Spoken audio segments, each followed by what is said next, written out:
स्वयं प्रभु को जीता मैंने, पर जग से गया हार। हाय नियत ने क्यों ठुकराया, पहली नजर का प्यार। मन में उसकी मूरत बस गई, मैं हो गया निहाल। हाय नियत ने क्यों ठुकराया, पहली नज़र का प्यार। फ्रेंड्स, मैं आपकी दोस्त सुधा सिंह विकलांग साथी ट्रस्ट के दिव्यांगम चैनल से आप सबका स्वागत करती हूं और आशा करती हूं आप लोग स्वस्थ होंगे। तो फ्रेंड्स, आज मैं कोई समस्या पर कहानी लेकर नहीं बल्कि एक नई कहानी लेकर हाजिर हूं। वो पहली नज़र का प्यार, जो मुझे लगता है हर किसी को होता होगा। और पहली नज़र का प्यार शायद सबको होता है।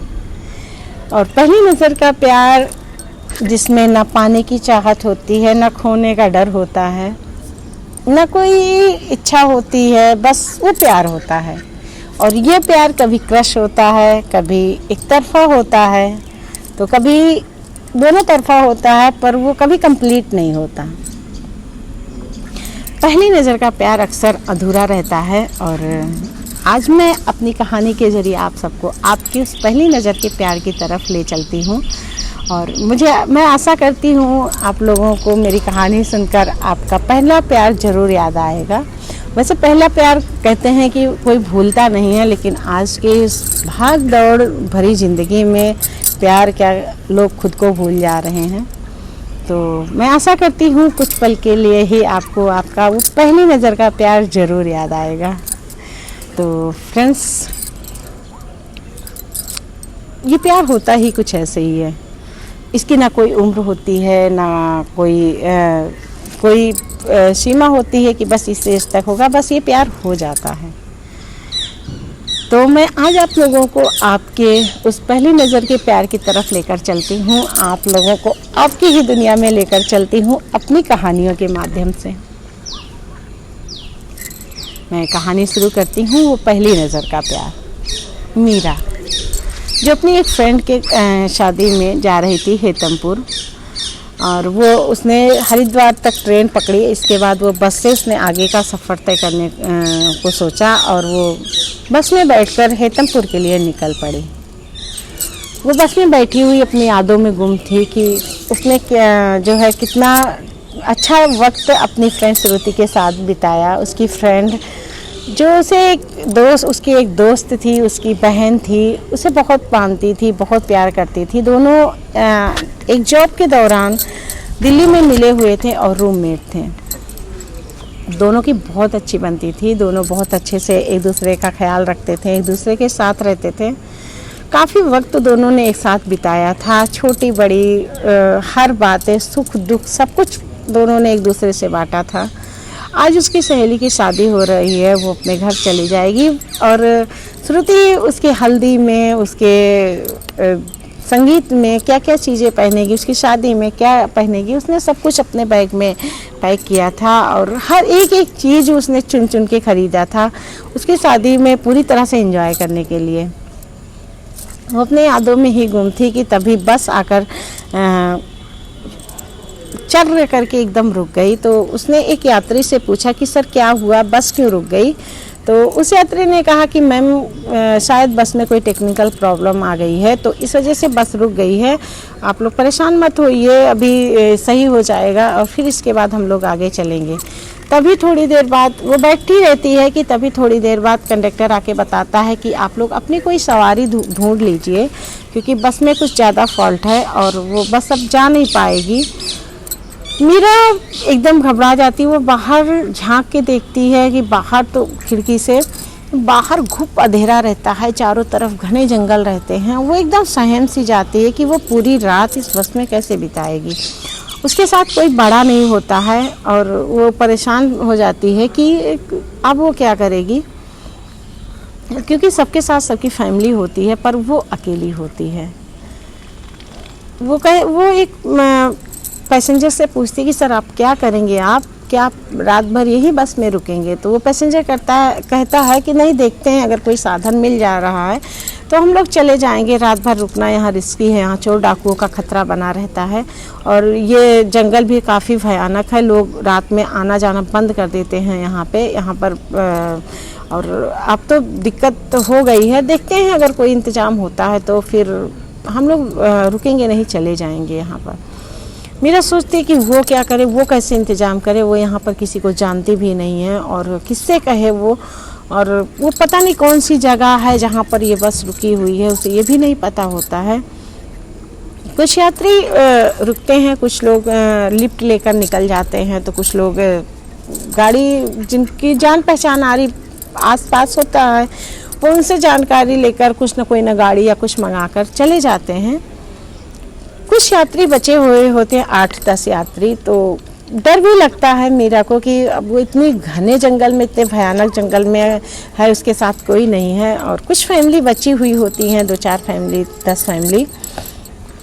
तो वो लोग भी, उन लोगों का भी कोई पहचानने वाला जानने वाला नहीं होता है, तो वो लोग भी इंतज़ार ही कर रहे होते हैं। तो एक यात्री से वो बात करते कि सर क्या करेंगे, कैसे रात भर क्या यहीं रुका जाएगा? तो वो यात्री भी कहते हैं कि हाँ, हम रात भर यहीं रुकेंगे क्योंकि हमारा कोई जानने वाला नहीं है और हम लोग ट्रिप पर निकले थे और इस तरह आके फंस जाएंगे सोचा नहीं था, हम लोग यहीं पर रुकेंगे। तो वो सोचते कि ये सर लोग रुक ही रहे हैं, कोई बात नहीं, कुछ लोग तो हैं ही, इतना कौन सा डाकुओं का खतरा रहेगा और होगा जो होगा देखा जाएगा। वो सोचती है, उसकी आंखों में नींद भी आई रहती है, उसकी आंखें नींद से भरी हुई होती हैं, वो एकदम नींद से उसकी आंखें भरी रहती है। सोचती है एक झपकी मार लेते हैं, सब लोग तो हैं ही और जो होगा वो देखा जाएगा। तो वो बस एक हल्की सी झपकी ले रही होती है कि तभी वो उसकी आंखें लगी ही हुई होती हैं कि तभी बस में काफ़ी शोर सुनाई देने लगता है। वो आंखें खोल के देखती है तो बाहर जो कुछ यात्री थे, उन यात्रियों को डाकुओं ने अपने कब्जे में ले रखा था और एक डाकू बस में चढ़ा और उसने कहा कि आप लोगों के पास जितना भी सामान है, जितना भी जेवर है, जितना भी पैसा है, सब आप लोग हम लोगों के हवाले कर दीजिए वरना आप लोगों को मैं जान से मार दूंगा। सारे लोग अपने जेवर और अपने पैसे सब कुछ निकालते हैं। मीरा भी सारा सामान निकालती है और चुपके से वो सोचती है कि मैं पुलिस को फ़ोन कर दूँ। वो जैसे ही पुलिस को फ़ोन करने लगती है कि एक डाकू की नज़र उसके ऊपर पड़ती है। वो देख लेता है और मीरा के हाथ से मोबाइल छीन लेता है। मोबाइल उठा के वो बाहर फेंक देता है और मीरा को के गर्दन को पकड़ के वो बस से बाहर ढकेलते हुए ले जाकर सड़क पे फेंक देता है। मीरा को लगा कि अब उसकी जान गई, अब वो लोग उसे मार देंगे और वो बिल्कुल सहम सी गई। वो सड़क पर दोनों सर नीचे करके बैठ जाती है। तभी एक गाड़ी आके चर्र से उसके पास एकदम जस्ट पास आके रुकती है। वो बस बाल बाल बची हुई होती है क्योंकि उसे लगता है कि वो वहाँ से बची तो यहाँ वो गाड़ी के नीचे नहीं बचेगी। उसे लगता है कि उसकी लाइफ तो अब ख़त्म हो गई है। पर गाड़ी पे जितने भी लोग थे, 5-6 लोग थे, जितने भी लोग थे, उन लोगों ने गाड़ी को ब्रेक इतने सही टाइम पे मारा कि बिल्कुल जस्ट पास आके वो गाड़ी रुकी और उसमें से एक व्यक्ति उतरा। उसने कहा तुम्हें मरने का अगर इतना शौक है तो तुम कहीं और मर जाती, पहाड़ियाँ हैं यहाँ पे, इतने सारे पहाड़ हैं, तुम कहीं से कूद के मर जाती, तुम मेरे गाड़ी के सामने क्यों मर रही हो? मीरा एकदम बिल्कुल रो रही होती है, बिल्कुल परेशान हो रही होती है। वो तो तभी उसकी नज़र, उस व्यक्ति की नज़र उस बस पे, बगल में खड़ी बस पे पड़ती है जहाँ पर कुछ लोग चिल्ला रहे थे। तो उसे लगता है कि अंदर कुछ गड़बड़ है। वो आकर अपने मालिक से बताता है, अपने दोस्त से जो भी उस गाड़ी में बैठा रहता है उससे बताता है कि इस बस में कुछ गड़बड़ है और लोग चिल्ला रहे हैं। तो वो लोग बाहर निकलते हैं और काफ़ी मारपीट होती है उन लोगों में और मीरा की आंखों के सामने जैसे अंधेरा छा गया होता है। वो धीरे धीरे उसकी आंखें बंद हो जाती हैं और वो बेहोश हो जाती है, सड़क पर पड़ी रहती है। और यहाँ पर काफ़ी लड़ाई झगड़ा होता है, काफ़ी मारपीट होता है और थोड़ी देर में सारे डाकू चले जाते हैं। और बस के यात्री उन लोगों का धन्यवाद करते हैं कि सर आप लोगों ने हमको बचाया, आप लोग कितने अच्छे इंसान हैं। अगर आज आप लोग ना आए होते तो ये डाकू हम में से किसी को भी ना जिंदा छोड़ते। पैसे की कोई बात नहीं थी, पैसे जेवर हम लोग सब उन्हें दे देते, लेकिन वो लोग हम लोगों की जान भी ले लेते। और आप सर आपने बचाया। और सर एक रिक्वेस्ट और वो लोग करते हैं कि सर अगर कोई आपके पास कोई व्यवस्था हो तो आप हम लोगों को कोई किसी सुरक्षित स्थान पे पहुंचा दीजिए। ये घना जंगल है, अभी यहाँ पर डाकुओं ने हमला किया, कल अभी रात काफ़ी है, तो अभी अगर कुछ और भी हम लोगों के साथ होता है तो आप कुछ ऐसा कर दीजिए, कोई व्यवस्था कर दीजिए कि हम लोग किसी सुरक्षित स्थान पर पहुंच जाएं। उस गाड़ी का मालिक जो गाड़ी में जाके बैठ जाता है वो फ़ोन करता है तो कुछ गाड़ियां आ जाती हैं, उन लोगों को लेकर बैठाने लगती हैं। तभी कुछ वो लोग देखते हैं कि वो लड़की जो बेहोश पड़ी थी वो उसके पास आके देखते हैं कि ये ज़िंदा है कि मर गई। तो उसमें से एक लड़का कहता है सर अभी ये ज़िंदा है और मैं इनको कहाँ भेजूँ। तो वो लड़का कहता, वो आके उन लोगों से पूछता कि क्या ये आपकी कोई रिलेटिव है, आप लोग इन्हें जानते हैं। तो बस में जितने भी यात्री रहते हैं वो कहते हैं नहीं हम नहीं जानते हैं, हम इनको नहीं हम नहीं जानते हैं। तो इस पर वो कहता है कि तो फिर मैं इनको कहाँ भिजवाऊँ, मैं भी नहीं जानता हूँ इन लोगों के बारे में, इनके बारे में, तो मैं इनको कहाँ भिजवाऊँ। तो उस पर सारे लोग कहते हैं कि जो है सर ये अकेली थी और इन्हें कोई नहीं जानता। तो वो लड़का कहता कोई बात नहीं, इनके बारे में कुछ नहीं पता है, एक काम करो इन्हें गाड़ी में लिटा लो और साथ में ले चलो, बाद में इनको जब होश आएगा तो जहाँ जाना होगा हम भेज देंगे।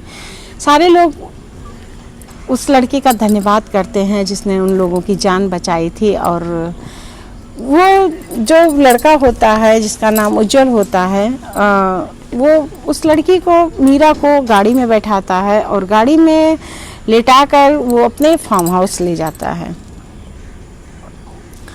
वो वहाँ पे डॉक्टर को दिखाता है और जैसे ही वो फार्म हाउस में ले जाता है उसकी नज़र उस लड़की पर पड़ती है तो वो उस लड़की को एकदम बिल्कुल देख के अचंभित हो जाता है और वो उसे फिर लाके बेड पे लेटाता है और डॉक्टर को फ़ोन करता है। डॉक्टर आते हैं, देखते हैं और कहते हैं कुछ नहीं हुआ है, ये बिल्कुल ठीक है, इनके ऊपर थोड़ा सा डर की वजह से ये बेहोश हो गई थी और बिल्कुल ठीक है, मैं कुछ दवाएं लिख देता हूँ, आप इन दवाओं को दीजिएगा खाने के लिए। मीरा बेहोश रहती है, सुबह का टाइम होता है और मीरा को हल्का हल्का होश आ रहा होता है। वो आंखें खोलती है, देखती है कि एक रूम है जिसमें वो बंद है। वो सोचती है कि डाकुओं ने सबको मारा होगा, पीटा होगा और वो उसे लेकर यहाँ चले आए हैं। वो डर जाती है कि डाकू अब उसके साथ क्या करेंगे, उसे मार डालेंगे। वो बहुत सारे सवाल उसके मन में घुसते हैं। तभी देखते हैं एक लड़का अंदर आ रहा होता है तो वो उसे देखकर वो सोचती है कि ये डाकुओं का सरदार होगा जो अंदर आ रहा है। तो वो कहती है कि आप अंदर मत आइए वरना मैं मार दूंगी आपको। कहता आप मेरी बात तो सुनिए। वो लड़का उज्जवल कहता आप मेरी बात तो सुनिए, आप इतना परेशान क्यों हैं, आप सुनिए तो मेरी बात। तब मीरा एकदम घबराई रहती है, वो बगल में पड़ा हुआ वाश उठा के उसके सर पे मारती है। उज्जवल के सर से खून बहने लगता है और वो बगल में पड़ी हुई चाकू भी उठा लेती है। कहती है अगर आप आएंगे तो मैं आपको मार दूंगी और अगर मैंने आपको नहीं मारा तो मैं खुद को मार लूँगी। तो इस पर जब उस उज्जवल को चोट लग जाता है वो भनभना जाता है, गुस्से में तमतमा जाता है और कहता है कि तुम जो है मेरी बात सुनोगी या इसी तरह जो है चिल्लाती रहोगी। पर वो मानती नहीं है, वो चाकू लेकर उसकी तरफ आगे बढ़ती है। तभी उज्जवल किसी तरह उसके हाथ को पकड़ लेता है और उसका मुंह दबा देता है और कहता है चुप, एकदम चुप, बहुत शेरनी बन रही हो। कल अगर यही साहस तुमने दिखाया होता तो तुम डाकुओं से भिड़ गई होती और तुम ज़्यादा अगर चिल्लाओगे तो मैंने तुम्हारी जान बचाई है, मैं तुमको उठाकर यहीं से पहाड़ी के नीचे फेंक दूंगा और तुमको मरने का बहुत शौक है ना, तो तुम चाकू से मत मरो, चाकू से तुम्हें दर्द होगा, मैं ही उठा के तुम्हें इस पहाड़ी से नीचे फेंक देता हूँ।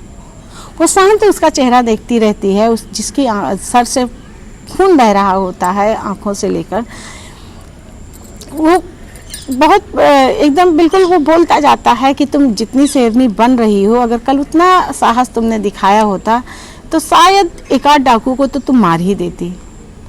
वो उसकी बातें उसकी तरफ देखे जा रही थी, उसका मुंह बंद था और वो उसे बोले जा रहा था। वो जिसको डाकू समझ रही थी वो एक अच्छा इंसान था।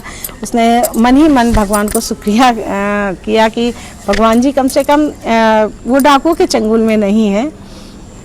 उसके सर से खून बह ही रहा था बहुत ज़्यादा।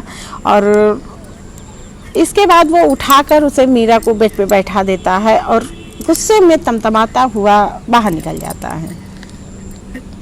मीरा धम से बेड पर बैठ जाती है और फिर वो थोड़ी देर जब उसे होश तो आ ही जाता, वो इधर उधर देखती है। एक रूम होता है अच्छा सा और एक छोटा सा फार्म हाउस होता है जो पहाड़ों के बीच में बसा हुआ होता है। वो खिड़की से देखती है, बहुत सुंदर मनोरम सा दृश्य होता है, वो मनमोहक दृश्य होता है। वो देखती है और सोचती है कि उसने किसी गलत इंसान को, सही इंसान को उसने मार दिया। उस इंसान ने तो उसकी जान बचाई थी। और वो इन्हीं सब यादों में गुम रहती है कि पीछे से किसी बच्चे ने आवाज़ दी, दीदी आप ये ब्रेड और दूध पी लीजिएगा और आपको दवा खानी है, डॉक्टर साहब ने दवा दी है। कल भैया ने डॉक्टर को बुलाया था आपको दिखाने के लिए और भैया वो दवा दिए हैं, तो आप बिना कुछ खाए दवा मत खाइएगा और आप ये दूध पी लीजिएगा। वो सोचती है कि जो है ये इंसान उसकी केयर कर रहा है, उसने उसे बहुत तेज़ मार दिया है। वो थोड़ा सा अपराध बोध भी करती है कि जो है ज़्यादा चोट उसे लग गई है। तो वो कहती है कि बेटा मैं यहाँ तक कैसे पहुँची हूँ, यहाँ मुझे कौन लेकर आया है। तो वो बच्चा कहता है आपको यहाँ पर भैया लाए हैं और भैया ने ही आप लोगों को, आपके जितने यात्री थे बस पे सबको भैया ने ही बचाया है। सारे यात्रियों को उनके सही स्थान पर छुड़वा दिया है, सब यात्री सेफ हैं। और आपका कोई नाम पता नहीं था, आपको कोई जानने वाला नहीं था, इस वजह से भैया आपको अपने घर लेकर आए हैं। वो सारी बातें जब उस बच्चे से सुनती है तो उसे बहुत बुरा लगता है कि उसने एक अच्छे इंसान को चोट पहुंचाई है। वो उससे सॉरी भी बोलती है, बोलना चाहती है, पर वो उज्जवल उसे कहीं दिखाई नहीं देता। वो डरते डरते रूम से बाहर कदम निकालती है, देखती है चारों तरफ काफ़ी हरियाली फैली हुई है, काफ़ी खूबसूरत सा पहाड़ है, बहुत सुंदर सा। वो बाहर देखती है उज्जवल बाहर टहल रहा होता है, उसके सर पे पट्टी बंधी हुई होती है। वो सोचती है कि ये दर्द उसी ने दिया है और वो उसके पास जाने ही वाली होती है कि तभी से उस बच्चे ने वो बच्चा फिर आता है और पूछता है, कहता है कि दीदी भैया पूछ रहे हैं आपको कहाँ जाना है, वो आपको वहाँ पे छुड़वा देते हैं। तो इस पर वो कहती है कि बेटा मुझे हेतमपुर जाना है, वहाँ पर राम जी मिस्टर राम रहते हैं, मुझे उनकी बेटी की शादी में जाना है। मैं यहाँ पर किसी को नहीं जानती हूँ और तुम्हारे भैया अगर जानते हैं तो प्लीज़ आप मुझे जो है वहाँ पे छुड़वा दी, उनसे कह के मुझे वहाँ पे छुड़वा दो। तो वो बच्चा कहता है कि दीदी भैया यहाँ पर सभी लोगों को जानते हैं, हमारा यहाँ पर एक डेयरी का बिजनेस है, भैया जिसे संभालते हैं और भैया अक्सर यहाँ के आसपास के लोगों को सप्लाई करते हैं दूध का। तो भैया तो सबको जानते हैं और मैं भी भैया से बात करके बता देता हूँ कि आपको कहाँ जाना है। वो बच्चा जाता है और वो उज्जवल से बताता है कि इनको हेतमपुर मिस्टर राम के यहाँ जाना है। तो उज्जवल कहते हैं कि छोटू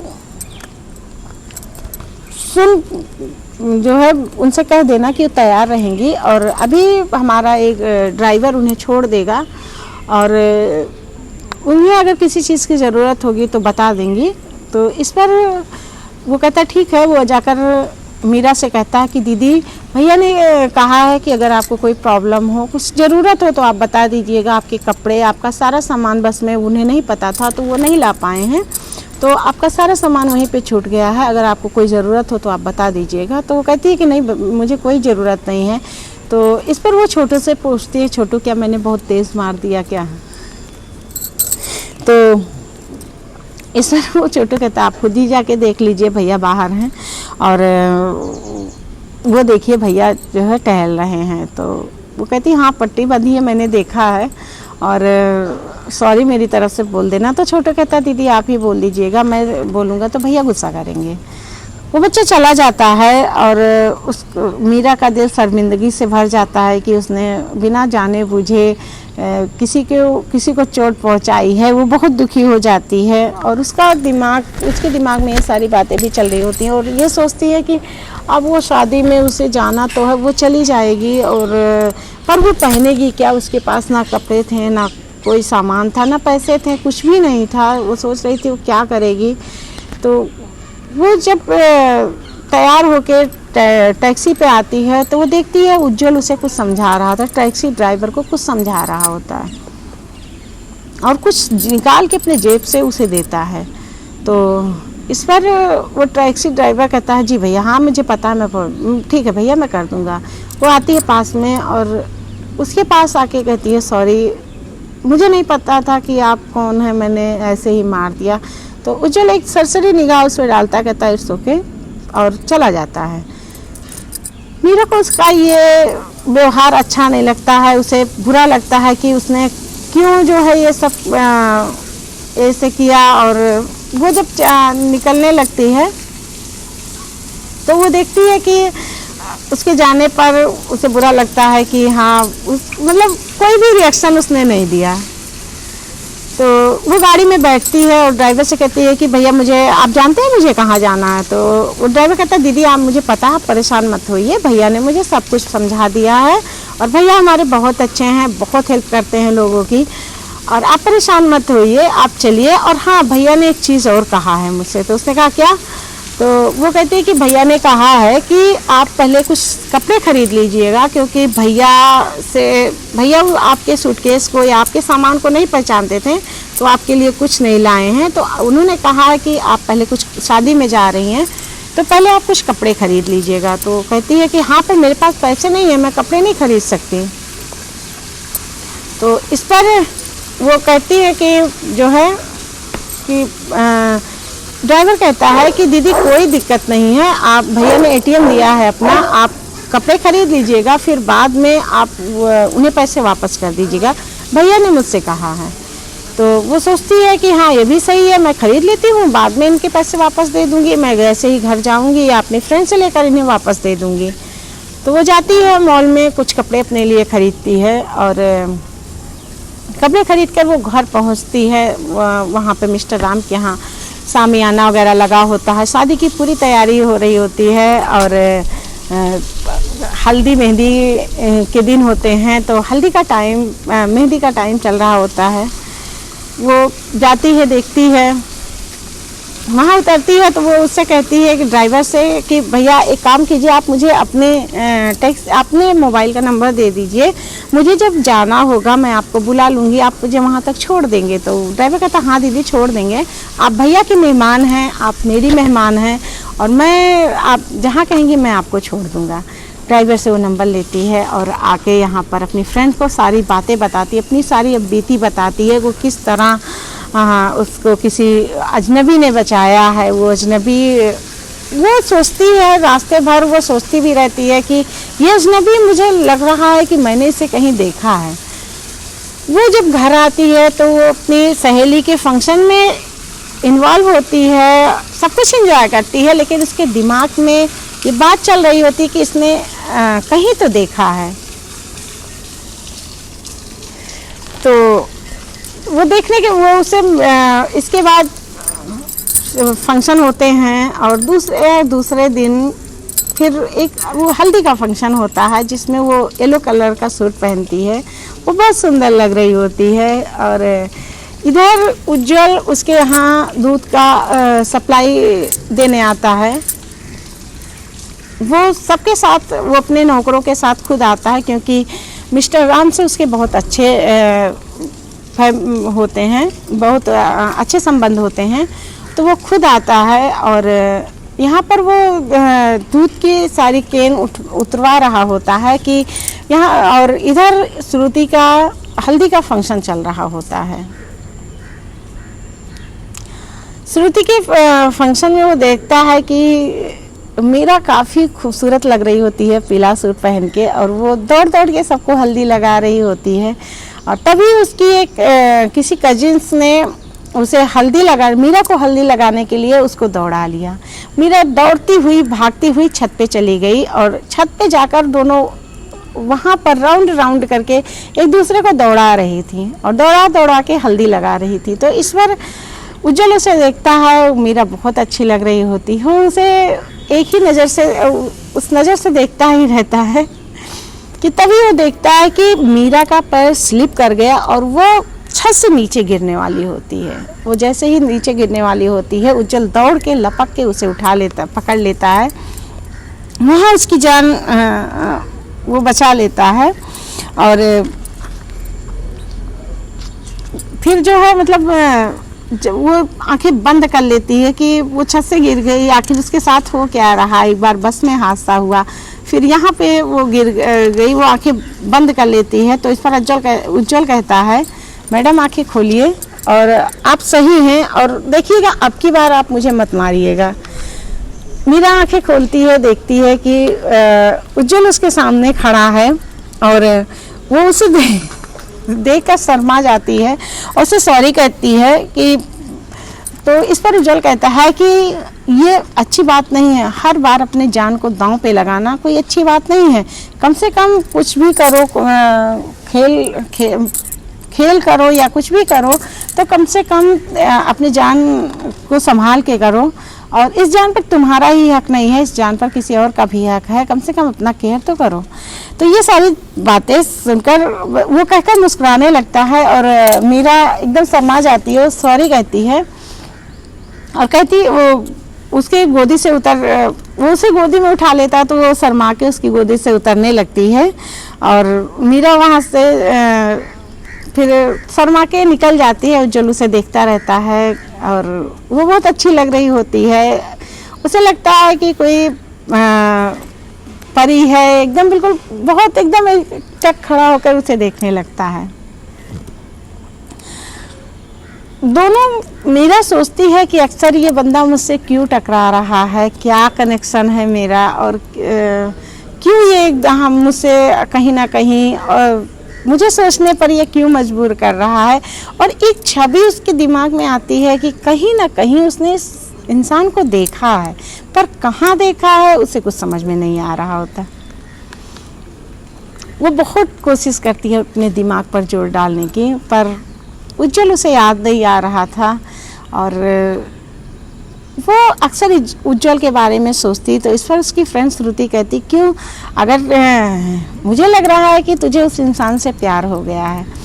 तो इस पर मीरा कहती, तू पागल है, मैं पहली बार उससे मिली हूँ और मैंने उसको चोट भी पहुँचाई है, मुझे क्यों, कहाँ प्यार हो जाएगा, इतनी जल्दी कहाँ प्यार हो जाता है, और ना मैं उसके बारे में कुछ जानती हूँ ना पहचानती हूँ, मुझे कैसे प्यार हो गया। तू तो ऐसे ही पागल है, हर बार हर जगह बस तुझे प्यार ही दिखता है, तू अपनी शादी पर ध्यान दे।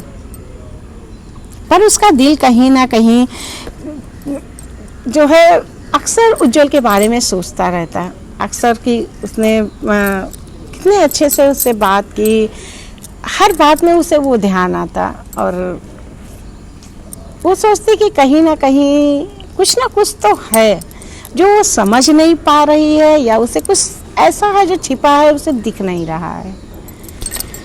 तो फ्रेंड्स, मैं आगे की कहानी आप लोगों को भाग 2 में सुनाऊंगी कि किस तरह उज्जवल का और मीरा का प्यार आगे बढ़ता है, और किस तरह क्या कनेक्शन होता है दोनों में, कुछ बचपन का कनेक्शन होता है या कुछ और, आखिर कुछ तो है दोनों के बीच में जो दोनों को नियति मिला रही है और दोनों समझ नहीं पा रहे हैं, कुछ तो है। तो फ्रेंड्स, मैं आगे की कहानी आप लोगों को फिर सुनाती हूँ मंगलवार में। अगर आप लोगों को मेरी ये कहानी सुनकर आपको अपने पहले प्यार की याद आए तो प्लीज़ कमेंट बॉक्स में ज़रूर लिखिएगा, और मेरी कहानी को प्लीज़ लाइक कीजिएगा, कमेंट दीजिएगा, शेयर कीजिएगा, ढेर सारा शेयर कीजिएगा, और ताकि हमारा वॉच टाइम बढ़े। और मेरी कहानी प्लीज़ पूरी देखिएगा। और फ्रेंड्स, अगर आप लोगों को पहला प्यार हुआ होगा तो वो भी लिखिएगा कमेंट बॉक्स में। और इसी के साथ मैं आप लोगों से फिर मिलती हूँ मंगलवार में। तब तक के लिए विदा लेती हूँ। बाय।